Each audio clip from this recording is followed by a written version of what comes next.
Assalamualaikum warahmatullahi wabarakatuh. Apa kabar teman-teman? Mudah-mudahan sehat ya sampai sejauh ini. Dan teman-teman, di pertemuan berikutnya atau pertemuan sekarang, saya akan menyampaikan tentang ragam arus komunikasi ya. Nah, tentu saja ragam arus komunikasi ini yang terjadi dalam hubungan internal. Nah, hubungan internal biasanya terjadi dalam sebuah organisasi atau kelompok ya. Itu.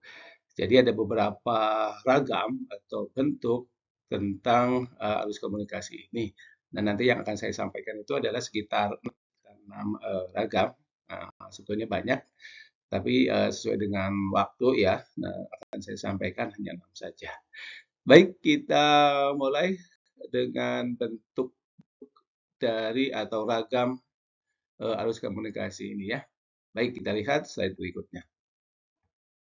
Ya, oke, teman-teman, dalam bahasan eh, arus komunikasi dalam hubungan internal ini, saya akan menyampaikan 6 hal, ya, 6 hal.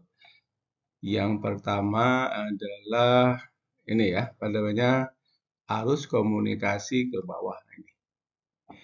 Lalu yang kedua adalah eh, arus komunikasi ke atas. Ketiga, arus komunikasi horizontal. Dan keempat, arus komunikasi diagonal.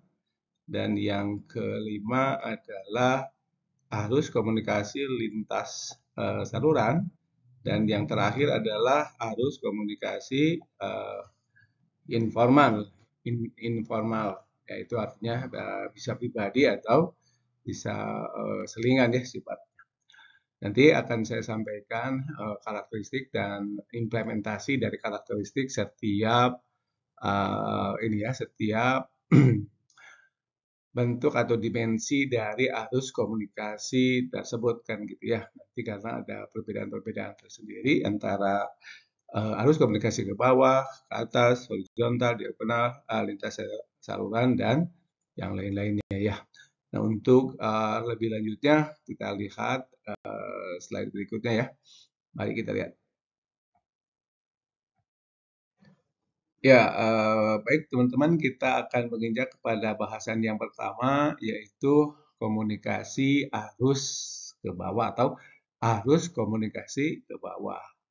Nah, kalau kita lihat dari gambar ini, ya, dari gambar apa namanya bagan di sini nih, bagan atau gambar ya. Di sini kan ada manajer umum ya. Nah ini manajer umum. Nah, manajer umum tentu saja punya bawahan. Misalnya ada manajer produksi, ada manajer eh, pemasaran, misalnya ada manajer keuangan. Nah, dari masing-masing manajer ini kan punya bagian-bagian tertentu. Nah, di sini ya, bagian, bagian, ada bagian, kan gitu ya. Ada bagian, ada bagian, ada bagian. Nah, dari bagian ini tentu saja ada bawahan, bawahan lagi yang biasanya disebut dengan karyawan. Nah, arus komunikasi ke bawahnya bisa terlihat nih dari sini. Manajer umum ke manajer, dari manajer ke bagian, dari bagian ke karyawan. Gitu ya polanya. Jadi arusnya dari atas ke bawah kan gitu ya. Nah, mari kita lihat nih karakteristiknya. Nah, karakteristiknya itu adalah informasinya atau komunikasinya berasal dari atasan. Asal dari informasi tersebut ke atasan lalu ke bawahan. Kan gitu ya. Nah, biasanya apa yang disampaikan dari atasan ke bawahan itu adalah menyangkut dengan kebijakan dan aturan main. Kebijakan yang perlu dilakukan dalam organisasi tersebut. Kan gitu ya, termasuk aturan main mana yang boleh dilakukan dan mana yang tidak boleh dilakukan. Nah, itu semua disampaikan dari pimpinan atas, pimpinan menengah, ke bawah, lalu ke pada karyawan ya situ ya, karyawan. Terakhir adalah pada karyawan di situ.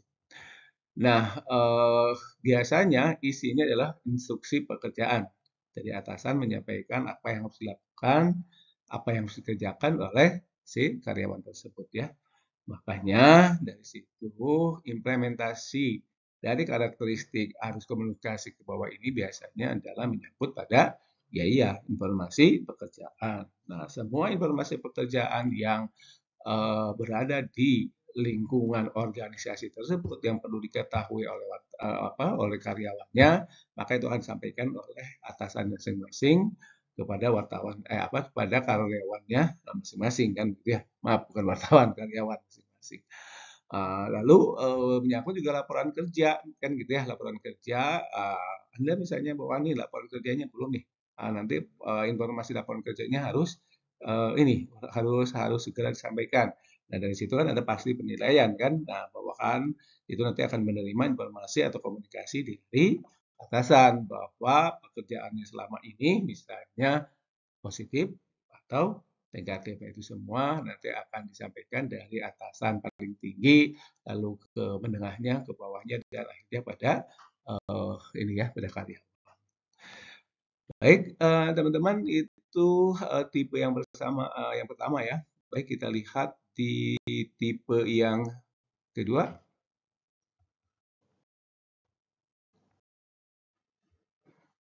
Nah, pada tipe yang kedua, teman-teman, kalau tadi komunikasi ke bawah atau arus komunikasi ke bawah, nah pada tipe yang kedua ini adalah arus komunikasi ke atas, gitu ya, ke atas. Ya otomatis kebalikannya kan, kebalikan dari tipe yang pertama, kan gitu ya. Nah, teman-teman bisa lihat di gambar di sini. Nah, ini kan ada panah-panah yang ke atas ya. Nah, itu ya. Nah, ini panah-panah yang ke atas. Nah, ini. Nah, ke atas ini maksudnya adalah karyawan memberikan informasi ke atasannya, misalnya manajer atau bagian lead bank misalnya, menyampaikan nih menerima informasi dari karyawan, lalu disampaikan lagi kepada di atasnya manajer produksi misalnya. Nah, dari manajer produksi ini nanti disampaikan lagi ke atasnya lagi. Nah, ini misalnya jadi general manager misalnya. Jadi hierarkinya itu dari karyawan, ada bagian, lalu kepada manajer produksi misalnya, dan kepada terakhir adalah pada general manager. Nah, general manager nanti akan menyampaikan kembali kepada jabatan yang lebih tingginya lagi ya. Baik, kita lihat nih karakteristik dari arus komunikasi ke atas ini. Yang pertama adalah informasinya dari bawahan, itu dari karyawan yang paling rendah di situ ya. Lalu disampaikan kepada atasannya kan begitu ya. Atasannya yang tengah-tengah atasan, misalnya diberikan memberikan lagi kepada atasannya lagi, sampaikan lagi kan gitu ya. Pokoknya informasinya berasal dari bawahan untuk disampaikan kepada atasan. Nah, karakteristik yang keduanya dari arus komunikasi ke atas ini adalah misalnya bersifat masukan, gitu ya, masukan dari karyawannya kepada bagian tertentu memberikan masukan juga kepada manajer dan seterusnya seperti itu. Atau bisa saja keluhan, gitu ya, atau keluhan dan kritik, gitu ya, keluhan dan kritik yang berasal dari karyawan, gitu ya, lalu disampaikan kepada atasannya. Itu saja begitu ya. Nah, dari karakteristik itu, maka implementasinya adalah, nah ini, informasi dari, kritik kan gitu, nanti bisa menjadi sebuah kebijakan karena ada masukan atau kritik dari bawahan. Nah, ini implementasi dari itu semua juga kan bisa informasinya ke kebijakan atau bisa turut membantu nih karyawan karena dia sudah memberikan masukan tadi bisa turut membantu dalam memecahkan suatu persoalan misalnya ya. Jadi yang pertama itu dari implementasinya adalah bisa saja informasi-informasi atau masukan atau keluhan atau kritik dari karyawan itu bisa berkontribusi dalam membuat sebuah kebijakan kan gitu ya. Atau lebih dari itu bisa ikut membantu dalam menyelesaikan persoalan atau problem ketika problem itu ada di uh, lembaga atau organisasi tersebut. Gitu ya, teman-teman. Baik, kita lihat bentuk atau arus komunikasi yang ketiga ya. Kita lihat slide berikutnya.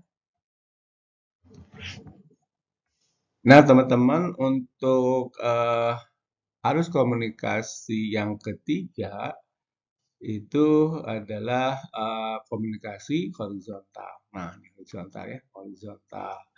Nah, saya kira teman-teman tahu sih horizontal itu seperti apa, ke atas itu seperti apa, ke bawah itu seperti apa. Nah, kalau di arus komunikasi horizontal itu adalah ke pinggir ya, ke pinggir nih. Sesama manajer gitu ya, manajer produksi gitu ya, berkomunikasi dengan manajer eh, periklanan misalnya atau manajer SDM misalnya seperti itu. Nah, mereka sama-sama dalam jabatan yang sama gitu ya nih, dalam jabatan yang sama mereka berkomunikasi, termasuk bagian-bagian tertentu berkomunikasi dengan bagian-bagian yang lainnya gitu ya, sesama satu level gitu ya, satu level manajer dengan manajer, kepala bagian dengan kepala bagian, nanti karyawan dengan karyawan misalnya. Nah, itulah biasanya disebut dengan komunikasi atau arus komunikasi horizontal. Nah, karakteristiknya adalah bagaimana ini sesama pejabat tadi ya seperti yang digambar di sini. Karakteristik yang terjadi pada arus komunikasi horizontal itu biasanya adalah sesama pejabat. Lalu selain itu juga koordinasi, karakteristiknya itu adalah adanya koordinasi. Dan yang ketiga adalah dukungan dengan sesama. Nah, adanya koordinasi antara manajer dengan manajer, lalu saling dukung antara manajer satu dengan manajer yang lainnya kan gitu. Nah, implementasinya tentu saja karena ada koordinasi, ada dukung-dukung, maka di situ ada kerjasama kan gitu ya. Dari kerjasama berbagai hal kerjasama dibicarakan, lalu di sini terbentuk tim kalau memang nanti sama-sama atau satu ini ya satu jalur gitu dalam pembicaraannya satu jalur kemudian oh ini cocoknya antara manajer A dengan manajer B kan gitu ya. Gitu. Maka dari situlah selain kerjasama terbentuk tim, maka di situ adalah saling mengisi untuk saling menguatkan antara satu sama lainnya kan untuk mencapai tujuan organisasi ya itu saja. Jadi sekali lagi karakteristiknya adalah sesama satu level dalam jabatan yang sama manajer dengan manajer gitu ya. Kemudian adanya koordinasi dan saling mendukung gitu maka di situ implementasinya kerjasama, terbentuknya tim, dan saling mengisi antara satu dengan yang lainnya. Nah, itulah arus komunikasi horizontal. Oke, kita lihat nih arus komunikasi bentuk lainnya. Go. Nah, teman-teman, untuk bentuk arus komunikasi yang keempat adalah komunikasi diagonal ya. Bentuknya adalah arus komunikasi diagonal ini ya, diagonal. Nah, coba kita lihat dari gambarnya, gitu. Dari gambarnya di sini ada manajer umum ya. Di sini ada manajer, tiga manajer, misalnya satu manajer, dua manajer dengan tugas berbeda, misalnya manajer-manajer. Nah, setiap manajer dia memiliki bagian-bagian tertentu. Nah, ini bagiannya di bawah manajer produksi misalnya. Di sini di bawah manajer SDM gitu ya, dan ini. Lalu di sini ada manajer keuangan. Mereka punya bawahannya adalah bagian bagian tertentu pula di sini. Nah, bagaimana bentuk diagonalnya? Nah, ini di sini. Misalnya di sini adalah manajer produksi. Nah, mereka bisa berhubungan atau berkomunikasi dengan bagian promosi yang berada di bawah manajer pemasaran misalnya di sini. Ya, jadi bentuknya diagonal nih. Dari manajer apa namanya produksi ke bagian promosi misalnya di sini nih. Nah, dari sini pun juga sama ya. Dari manajer yang lainnya dia bisa berkomunikasi juga dengan bagian tertentu bukan berada di bawah koordinasinya. Dari sini barulah nanti ke karyawan sini ya. Nah, ini karyawan sampaikan kan gitu. Nah, di situ. Nah, dari gambar itu maka karakteristik dari arus komunikasi diagonal itu adalah diantaranya lintas departemen ya terjadinya atau proses komunikasinya terjadi pada lintas departemen. Lalu atasannya yang berbeda informasinya atasan dari yang satu atasan tadi ya bisa berkomunikasi dengan bagian tertentu yang bukan di bawah koordinasi. Lalu implementasinya ya tentu saja karena masing-masing manajer bisa komunikasi dengan bagian lain meskipun itu bukan di bawah koordinasinya, otomatis informasinya beragam dan cepat di situ ya. Kadang-kadang gitu ya, setiap departemen kan kadang-kadang misalnya ada masalah ya. Nah, kemudian tidak bisa terselesaikan karena saking banyak pekerjaan, nah maka bagian-bagian lain itu bisa juga menyelesaikan atau ikut serta menyelesaikan problem-problem yang dialami oleh sebuah bagian tertentu tadi, gitu ya. Oke, teman-teman, itulah bentuk komunikasi atau arus komunikasi diagonal. Nah, lalu, oke, teman-teman, kita pada bentuk arus komunikasi yang kelima, yaitu arus komunikasi lintas saluran, kan gitu ya. Nah, kalau kita lihat nih, teman-teman, dilihat dari gambar nih ya, gambar ini kan panahnya itu kan kompleks ya. Dari sini yang paling atas gitu ya, bisa ke sini, bisa ke kiri, bisa ke kanan, bisa ke atas gitu ya, bisa ke bawah kan gitu ya misalnya. Bisa ke samping kan gitu ya. Ke samping, bisa ke ini kan gitu. Nah, ini kalau kita lihat dari gambar ini berarti di sini apa namanya lebih kompleks ya. Saluran-saluran komunikasinya lebih kompleks gitu ya, lebih kompleks. Bisa dari sini misalnya bisa ke sini, bisa ke sini atau dari sini nih, dari sini bisa ke sini gitu kan. Nah, itu adalah lebih kompleks, lebih beragam kan gitu ya.